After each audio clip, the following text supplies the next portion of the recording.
vámonos con la información nacional que se ha ido generando. Fíjese que Sheinbaum ataja la polémica tras el arribo de avión estadounidense en México. La presidenta Claudia Sheinbaum Pardo atajó la polémica por el arribo de un avión de la Fuerza Aérea estadounidense, un Hércules C-13, el fin de semana en Toluca, Estado de México, al referir que su ingreso no tenía que ser aprobado por el Senado. En conferencia matutina de este lunes, la mandataria afirmó que un equipo de la Secretaría de Seguridad y Protección Ciudadana se fue a capacitar allá y está autorizado por el Sistema Nacional de Seguridad. Escuchamos. A ver, bueno, pues esto, en este sentido, la mandataria comentó que son las capacitaciones que se realizan y en este entendimiento hay otras capacitaciones. También reconoció que, en efecto, las aeronaves extranjeras deben de aterrizar en bases aéreas militares. Sin embargo, en este caso fue una condición que se estableció y aterrizaron en Toluca, lo cual fue autorizado por la Secretaría de la Defensa Nacional. Escuchamos. Un equipo de la Secretaría de Seguridad y Protección Ciudadana se fue a capacitar allá, está autorizado por el Sistema Nacional de Seguridad o del Sistema de Seguridad Nacional, y son las capacitaciones que se realizan, y en este entendimiento hay otras capacitaciones que se realizan. Al revés, fueron unas personas a capacitarse a Estados Unidos. Mexicanos a capacitarse a Estados Unidos. Sí. ¿Por qué no aterrizaron en la base militar de Laifa, en Santa Lucía? Fue una condición que se estableció. En efecto, deben aterrizar en las bases aéreas militares y en este caso aterrizaron en Toluca y fue autorizado por la Secretaría de la Defensa. Bueno, pues ahí está, ¿no? O sea, no, aparentemente dice, en efecto, tienen que haber aterrizado en instalaciones militares, pero pues aquí lo autorizó Sedena. Por eso, la pregunta en realidad, o más bien lo que debería de aclarar es, ¿por qué esta excepción? ¿No? Si la regla es que es en instalaciones militares. Y bueno, obviamente el tema genera ruido, dadas las condiciones y dado pues la presión que hay del gobierno estadounidense, ¿no? Por tener algún tipo de injerencia o de meter su cuchara en asuntos relacionados con la persecución del crimen organizado. Pero bueno, también se refirió al tema relacionado con el informe que emitieron autoridades aéreas mexicanas. Ay, perdón. Y bueno, en este sentido de que se realizarían maniobras en el espacio aéreo del Pacífico y del Golfo de California. El aviso emitido el pasado viernes se difundió en cuentas oficiales de las autoridades norteamericanas y apenas ayer el gobierno de México, a través de la Secretaría de Infraestructura, Comunicaciones y Transportes, pues refirió que no existe afectación alguna para la aviación civil en México ni cambios en las condiciones de operación del espacio aéreo nacional y mantiene una comunicación permanente con autoridades aeronáuticas internacionales para dar seguimiento a este tipo de avisos. Escuchamos. En el momento en que emitió este comunicado, la FAA, que es la aviación civil, digamos, de Estados Unidos, la misma agencia, pero en el caso de Estados Unidos, de inmediato, porque venía el nombre de México, entonces de inmediato fue alertado tanto Relaciones Exteriores como Secretaría de la Defensa Nacional, que es que tiene que autorizar la entrada de cualquier aeronave a territorio mexicano, y se estuvo en comunicación con la embajada para poder conocer exactamente qué es lo que estaban planteando, igual que el caso de la Secretaría de Comunicaciones y Transportes, de Infraestructura, Comunicaciones y Transportes, que es la que tiene la relación con la FAA. Nos tardamos en el comunicado hasta no tener la certeza, en efecto, de que no había ningún sobrevuelo sobre México. En el momento que ya tuvimos la certeza, pues entonces se emitió el comunicado por parte de la Secretaría de Infraestructura, Comunicaciones y Transportes, que no era ningún sobrevuelo sobre territorio nacional. Dieron incluso las localizaciones y estaban en aguas internacionales. Entonces fueron como unas 2 horas en donde no nos habían avisado previamente, fue una comunicación de aviación, a ningún país le habían avisado, no solamente a México, y en ese periodo hasta que no tuvimos la certeza, porque primero vino la certeza telefónica de que no había nada en territorio nacional, pero hasta que no tuvimos la certeza por escrito, entonces se emitió el comunicado. Entonces no tenía que ver con nada en territorio nacional. Bueno, pues por otra parte también Hacienda aumentará revisiones en factureras no mineras y aduanas. El secretario de Hacienda del Gobierno Federal, Edgar Amador Zamora, presentó el plan para mejores prácticas de transparencia en los procesos de auditoría, en los que aclaró que se hará un énfasis para realizar auditorías en factureras y aduanas.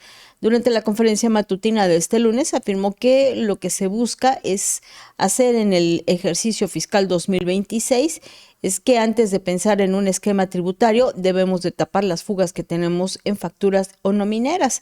En este sentido, dijo que se auditará principalmente a contribuyentes que realicen operaciones con factureras o no mineras, que presentan pérdidas recurrentes, que simulen o apliquen ilegalmente deducciones. Mencionó también que habrá revisiones a los contribuyentes que abusen de los estímulos fiscales, que presenten inconsistencias entre lo que importan y lo que compran y lo que venden, importen productos con precio por debajo del mercado. Escuchamos. ¿Qué es lo que queremos hacer dentro del ejercicio 2026? Donde ponemos el énfasis, como lo hemos dicho en muchas otras ocasiones, creo que antes de pensar en modificar el esquema tributario, debemos de tapar estas fugas que tenemos en temas de factureras o no mineras. Se auditará principalmente a aquellos contribuyentes que realicen las siguientes conductas: operaciones con factureras o no mineras, que presentan pérdidas fiscales recurrentes, simulen o apliquen ilegalmente deducciones u obtengan ingresos que no son los declarados. Son dentro de las mejores prácticas internacionales, es lo que se está anunciando ahora por parte del SAT. La siguiente, por favor. También aquellos que abusen de los estímulos fiscales, que presenten inconsistencias entre lo que importan o compran y lo que venden. Esto es muy importante. Antonio platicaba sobre el impulso tan fuerte que ha tenido la recaudación de comercio exterior. En buena parte se debe a esta identificación de subfacturación por parte de las importaciones. También que importen productos con precios por debajo del mercado e incumplan con regulaciones o restricciones no arancelarias, que esto es, como mencionábamos, una de las principales factores detrás del aumento que ha habido en los ingresos por comercio exterior, y que no paguen las retenciones por sus empleados. La siguiente, por favor. También que realicen operaciones a través de paraísos fiscales, soliciten devoluciones improcedentes o paguen menos impuestos en tasa efectiva comparado con su sector. Bueno, pues ahí tómelo en cuenta. Para los que, ¿qué son estas factureras? Pues son empresas que simulan operaciones, ¿no? Entonces generan facturas, las venden, comercian y hacen ahí ciertos chanchullos, y luego aparte quieren que les devuelvan el IVA, ¿no? Pero bueno, también Edgar Amador dijo que habrá mayor atención a quienes realicen operaciones a través de paraísos fiscales, soliciten devoluciones improcedentes o paguen menos impuestos en tasa efectiva comparado con su sector. A su vez, el director general del Servicio de Administración Tributaria, Antonio Martínez Dagnino, informó que en el 2025 la recaudación nacional incrementó 4.8% al superar los ingresos del 2024 en 487.446 millones de pesos. Destacó que los ingresos del gobierno federal en 2024 fueron de 5.558.349.000 pesos, mientras que la recaudación en el 2025 fue de 6.045, yo creo que son 6.045.795 millones de pesos, además de que mencionó que entre el 2019 y el 2025 el crecimiento de la recaudación se ha mantenido. Escuchamos. En relación con el año pasado, esto es un 4.8% en términos reales. La siguiente, por favor. Esta gráfica podemos ver el crecimiento de cada uno de los años, del 19 al 25. Como pueden ver, los crecimientos se han mantenido entre 350 y 450, este año ya casi 500,000 millones de pesos más. Y cerramos en términos reales con 4.8%. La siguiente. Y por último tenemos la recaudación de aduanas, son los impuestos de comercio exterior, los dividimos en IVA de importación, IEPS de importación y el IGI y el IGE, que son los impuestos generales de importación y los impuestos generales de exportación, siendo el principal impuesto el IVA.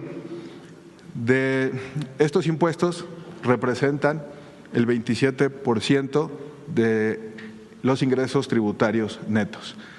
Y en relación con el año pasado, aduanas recaudó 246,000 millones más y en términos reales es el 16%.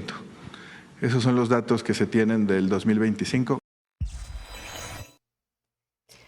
Finalmente, resaltó que la recaudación de aduanas incrementó en 16% con respecto a los ingresos del 2024.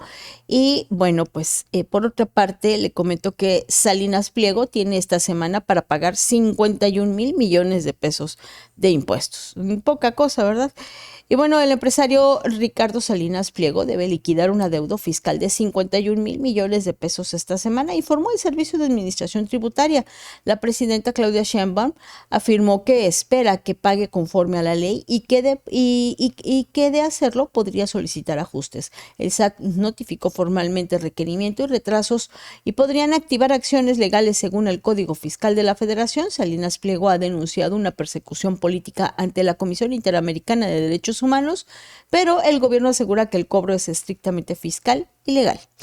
Por otra parte, Trump propone cobrar $1,000 millones por asiento en su Consejo de Paz. Este señor de veras a veces se vota también. El presidente de Estados Unidos, Donald Trump, impulsa una creación de un Consejo de Paz mundial para el que propone que los países paguen $1,000 millones por un lugar permanente. Y si no pagas, pues no estás en el Consejo de Paz, así que no puedes influir en la paz. No, pues yo creo que México ya se quedó fuera. El diseño de este organismo le daría a Trump autoridad exclusiva para crear, modificar o disolver entidades bajo su estatuto. Los miembros tendrían mandatos renovables cada 3 años, aunque quienes aporten el monto completo tendrían un asiento asegurado de manera indefinida. No, pues gracias. Es que la paz cuesta, pues. Cabe destacar que dicho proyecto estaría enfocado originalmente en la supervisión de la reconstrucción de Gaza tras la guerra, pero no se limitaría a intervenir en otras regiones del mundo, lo cual ha sido ya criticado con anterioridad. ¿Y la ONU? ¿Para qué sirve? Entonces, ¿para qué sirve la ONU? Pues de adorno, ¿no? Ya se peleó con la ONU también. Te digo que se le bota la canica re feo aquí al don.